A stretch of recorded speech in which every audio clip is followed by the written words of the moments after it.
안녕하세요, 브랜든입니다. 이번 주에 워런 버핏이 애플 주식을 팔았다는 뉴스가 났죠.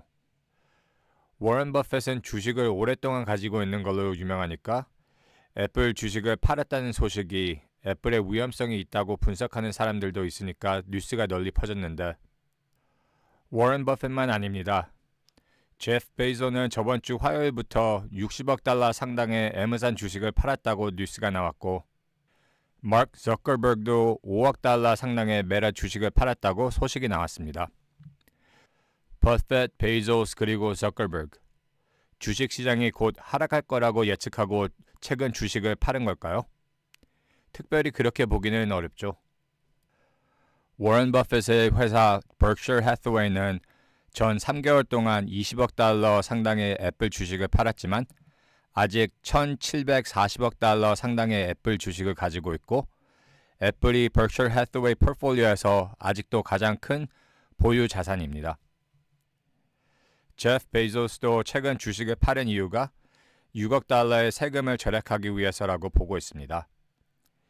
베이조스는 워싱턴주에서 살고 있었는데 워싱턴에는 2021년부터 새로운 자본이득세가 생겨서 자본이득세가 없는 플로리다주로 이사간 다음에 주식을 팔은 겁니다. 베이조스는 2025년 1월 31일까지 5천만 주 주식을 매각할 계획이 벌써 있었고 2021년부터 워싱턴에 자본이득세가 생긴 후 애마존 주식을 안 팔았습니다. 마크 저커버그는 자세히 왜 팔았는지 소식은 몰라도 최근 메타가 크게 상승하기 전에 팔았고 그 사람한테 5억 달러는 그렇게 크게 팔았다고 볼 수 없죠. 그러나 제가 좀 희한하게 보고 있는 것은 빌 게이츠의 포트폴리오인데요. 게이츠는 자선재단을 통해 투자를 하고 있는데 작년 9월 달부터 재단이 가지고 있는 많은 주식을 포지션을 줄이는 게 아니고 아예 다 팔았습니다. 게이츠는 작년 4분기에 51개 주식을 팔았고 4개 주식 포지션을 줄였고 새로 산 주식은 하나뿐이 없습니다. 원래 돈을 거의 다 마이크로소프트와 워런 버핏의 회사 버크셔 해서웨이에 투자해 놓으니까 51개 매도한 주식 가치를 보면은 포트폴리오 총 가치에 많이 파는 건 아니지만 그래도 51개 팔고 4개 줄이고 새로운 거 1개뿐이 안 산 게 희한하네요. 빌 게이츠 자선재단 최근 포트폴리오를 보면 23개 주식을 가지고 있고 상위 5개가 포트폴리오의 한 78%를 유지하고 있습니다. 한 개 새로 산 주식이 뭔가 궁금하신 분들은 마지막에 있는 VLTO, 베럴토라는 회사입니다. 쿠팡도 가지고 있네요.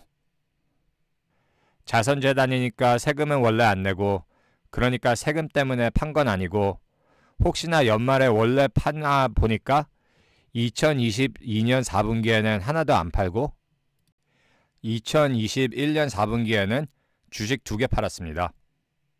이것만 보고 이렇다 저렇다 할 수는 없지만 워런 버핏은 작년부터 주식을 내내 많이 팔기 시작했고 현금을 쌓아놓고 있고 워런 버핏이랑 친구로 유명한 빌 게이츠도 주식을 많이 팔고 있으니까 이 사람들 뭐 알고 있나 의심은 드네요.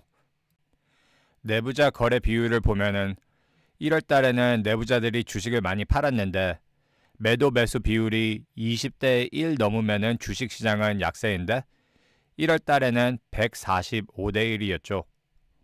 그러나 2월 달에는 내부자 거래율이 13대 1로 내부자 판매가 많이 떨어졌습니다. 내부자 판매를 더 자세히 보면은 소프트웨어 및 서비스, 금융 서비스, 그리고 현대산업 부문 내부자들이 주식을 제일 많이 팔고 있고 생명공학, 보험 및 소배 상품 부문 내부자들은 제일 많이 주식을 사고 있습니다. 이번 주에 인플레이션이 공개됐죠. 인플레이션은 3.1%로 예측 2.9%보다 높게 나왔고 핵심 인플레이션도 3.9%로 예측 3.7%보다 높게 나왔습니다. 인플레이션 공개된 날 S&P는 1.3% 떨어졌지만 공포와 탐욕 지수 보세요. 아직 77이에요. 아직 투자자들은 마켓에 공포감이 하나도 없습니다. 그러니까 마켓은 인플레이션 공개 후 다시 올라갔다가 금요일에는 Producer Price Index, 생산자 물가 지수도 예측보다 높게 나왔죠. PPR 발표 후 주식시장은 왔다 갔다 했지만 금요일에는 마이너스로 끝났고 S&P는 주를 마이너스 0.45%로 끝났고 나스닥은 주를 마이너스 1.47%로 끝났습니다. 희한한 건 미국 재무부관 제넷 옐런이 인플레이션 공개 후 주식시장 떨어진 반응이 엄청난 실수라 말을 했는데 주식시장은 거의 3달 동안 그냥 쭉 올라갔는데 하루 크게 내려갔다고 왜 저런 말을 미국 재무부 장관이 했을까요?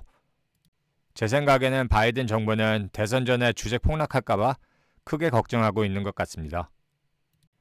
바이든은 최근 X에서 주식시장이 강세를 보이는 것은 미국 경제에 대한 자신감의 신호라고 말을 했는데 트럼프가 대통령 때 비슷한 말을 했을 때 바이든은 트럼프 말을 비판한 적이 있어서 바이든도 주식시장 강세를 경제에 묶는 것에 X에서 사람들의 비판을 받고 있었습니다. 인플레이션이 예측보다 높게 나왔으니 3월 달에 연준이 금리 내린다는 예측은 10%로 떨어졌고 5월 달에 내린다는 예측도 인플레이션 공개 전 52.2%에서 35.2%로 떨어졌습니다. 인플레이션이 예측보다 높게 나왔으니 이런 말도 나옵니다. 전 미국 재무장관 레리 서머스는 연준이 금리를 올릴 수 있다고도 말했습니다. 가능성을 15%뿐이 안 주니까 그래도 가능성은 낮지만 만약에 연준이 금리를 내리는 게 아니고 올리면은 주식시장은 폭락하고 은행들한테는 큰 위기죠. 미국 은행들은 연준이 금리를 높여서 미실현 손실이 한 6,750억 달러 되는데 연준이 금리를 더 올린다? 연준이 긴급은행 대출 프로그램 BTFP를 3월 11일에 끝난다고 발표했고 올해 총 미결제 상업대출의 20%, 한 9,290억 달러 상업용 부동산 대출이 만기되는데 연준이 만약에 금리를 올리면은 조그만 은행들은 그냥 망해라 그러는 거나 마찬가지죠. 그래서 연준이 금리를 내리는 게 아니고 올리는 것은 좀 믿기 힘듭니다. 적어도 대선 전에는. 지난주에 영국이 경기 침체에 진입됐습니다. 그리고 일본도 경기 침체에 진입됐고 세계에서 세 번째로 큰 경제에서 네 번째로 큰 경제로 독일한테 밀렸습니다. 그러나 일본 주식시장 니케이는 34년 만에 최고로 높고 50포인트만 더 올라가면은 최고 기록을 세웁니다. 일본에 30년 동안 인플레이션도 없었으니까 인플레이션 조정 그런 것도 필요도 없죠. 전문가들은 일본 주식시장에 들어오는 돈이 중국에서 온다고 보고 있습니다.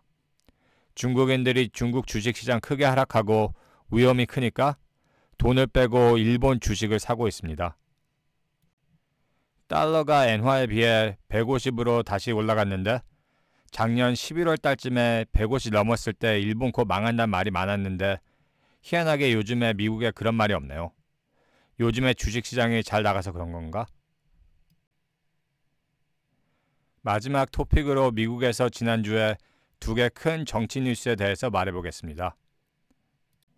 첫 번째는 바이든 대통령이 대선 전에 인지 테스트를 안 볼 거라고 발표를 해서 논란이 났습니다.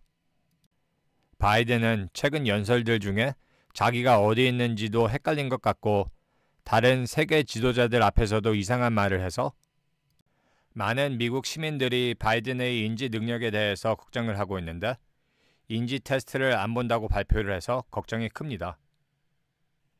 거기에다가 바이든은 기밀문서 빼돌림 혐의로 자기가 뽑은 특검한테 범죄 검사를 받고 있었는데 특검이 바이든 인지 능력이 많이 떨어져서 조사를 끝낸다고 발표를 해서 바이든이 대선을 이겨도 4년 더 지도를 어떻게 할 수 있는지 걱정이 큽니다. 큰 걱정입니다. 바이든은 만으로 81세이고 인지 능력이 많이 떨어져 있는데 미국은 누가 통치하고 있고 바이든이 대선을 이기면 누가 통치를 계속하고 있는 걸까요? 트럼프도 만으로 77세이니까 바이든보다 인지 능력이 높지만 그래도 걱정이 큽니다. 두 번째 정치 뉴스는 러시아에 대해서인데요. 저번 주 미국 정치 뉴스에는 러시아가 크게 차지했습니다.